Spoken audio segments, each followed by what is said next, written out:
Good morning all of you. आज का हमारा टॉपिक है लोक प्रशासन का अक्षेत्र। इससे पहले हमने लोक प्रशासन की प्रकृति, अर्थ तथा उसके विकास के बारे में पढ़ा है। अगर आप वो वीडियो देखना चाहते हैं तो उस वीडियो का लिंक मैंने इस वीडियो के डिस्क्रिप्शन में दे रखा है, वहां से आप उसको देख सकते हैं। जिस प्रकार लोक प्रशासन की प्रकृति थी उसके बारे में विद्वानों में अलग अलग मतभेद था, उसी प्रकार लोक प्रशासन के क्षेत्र के बारे में भी दो विचारधाराएं हैं। फर्स्ट है पोस्ट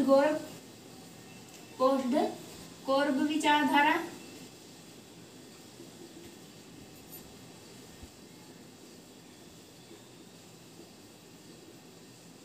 कौरव विचारधारा, और दूसरी है सब्जेक्ट मैटर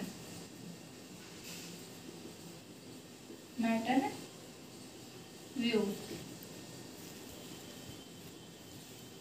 विषय वस्तु से संबंधी विचारधारा।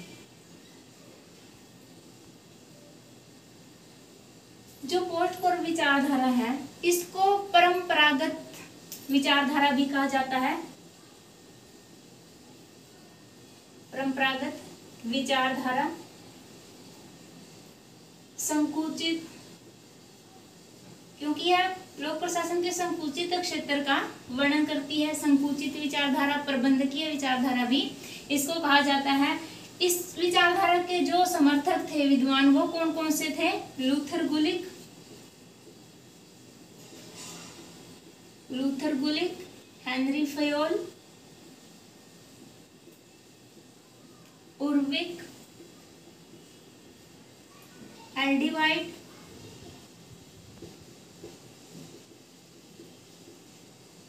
आदि।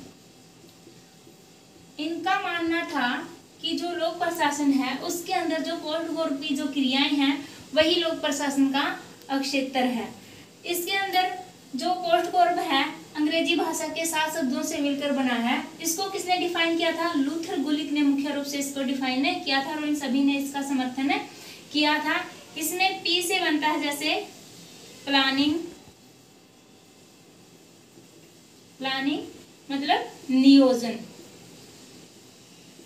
कि किसी भी कार्य को करने से पहले उसकी एक संक्षिप्त योजना बनानी होती है और फिर उस योजना को लागू करना होता है। लोक प्रशासन में भी कार्यों को करने से पहले योजना बनाई जाती है और उसका अध्ययन इसके क्षेत्र के अंतर्गत आता है। ओ से बनता है ऑर्गेनाइजेशन होता है संगठन,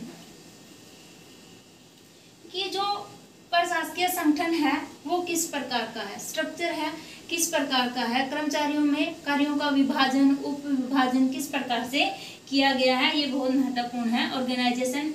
ऐसे बनता है स्टाफिंग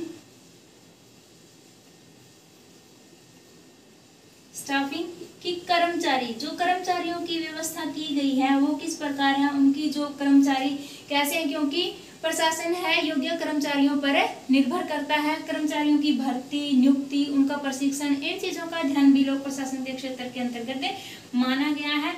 उसके बाद है डी से डायरेक्शन, निर्देशन।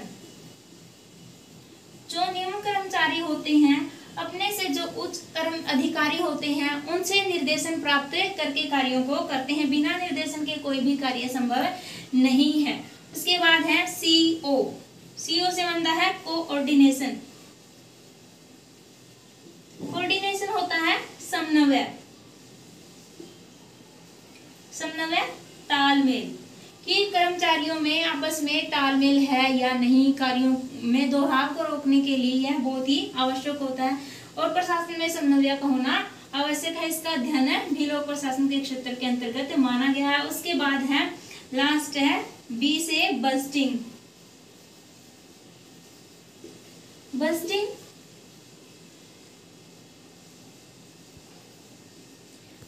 का मतलब होता है, सॉरी बीच में ये आर रह गया, रिपोर्टिंग। आर से होता है रिपोर्ट तैयार करना। आर से होता है रिपोर्टिंग। रिपोर्टिंग का मतलब होता है रिपोर्ट तैयार करना, कि जो भी कर्मचारी कार्य करेंगे उनकी वो क्या है, एक रिपोर्ट तैयार करेंगे और उच्च अधिकारियों के द्वारा उन कार्यों की जांच की जाएगी रिपोर्ट के आधार पर। उसके बाद होता है बस्टिंग। बस्टिंग में होता है कि जो आय और व्यय का लेखा जोखा रखना, बजट तैयार करना, वित्तीय विवरण तैयार करना, इन सब चीजों का अध्ययन भी लोक प्रशासन के क्षेत्र में आता है, क्योंकि बिना बजट के भी कोई भी कार्य नहीं होता। सभी कार्य हैं जो वित्त पर निर्भर हैं। कहने का मतलब है कि जो पोस्ट गौरव क्रियाएं हैं, अंग्रेजी भाषा के जो 7 शब्द हैं उनका अलग अलग वर्णन किया गया है, और इनका मानना था, इन विद्वानों का मानना था कि जो प्रबंधकीय क्रियाएं हैं वही लोक प्रशासन के क्षेत्र के अंतर्गत आती हैं। लेकिन जो लेविस मेरियम है, विद्वान लेविस मेरियम, इन्होंने कहा है कि जो प्रशासन है उसके अंतर्गत जो विषय वस्तु है, विषय वस्तु का ज्ञान होना उसमें बहुत ही आवश्यक है, क्योंकि प्रशासन एक बहुत ही बड़ा कॉन्सेप्ट है। इसके जो विषय वस्तु है बहुत बड़ी है, अलग अलग विषय है इसके अंतर्गत, जैसे शिक्षा, स्वास्थ्य, रक्षा, प्रतिरक्षा, न्याय, कानून व्यवस्था, न्याय कानून व्यवस्था, पुलिस प्रशासन,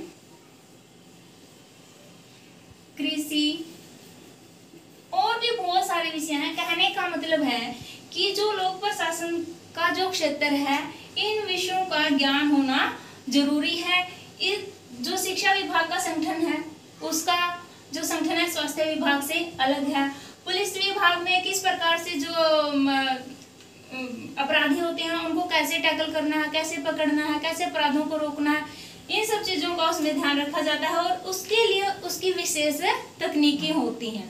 कहने का मतलब है कि ये जो तकनीकें हैं ये हर प्रकार के विषय में लागू नहीं हो सकती, क्योंकि इसका जो ये विषय है इनकी अलग अलग टेक्निक होगी और अलग अलग से उनको उसके लिए अलग अलग से तकनीकें होंगी। इसलिए विषय वस्तु को हम छोड़ नहीं सकते।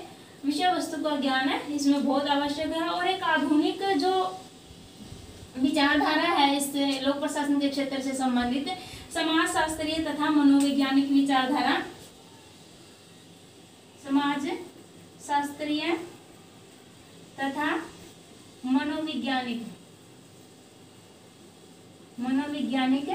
विचारधारा, इसको भी माना जाने लगा है कि जो लोक प्रशासन के क्षेत्र के अंतर्गत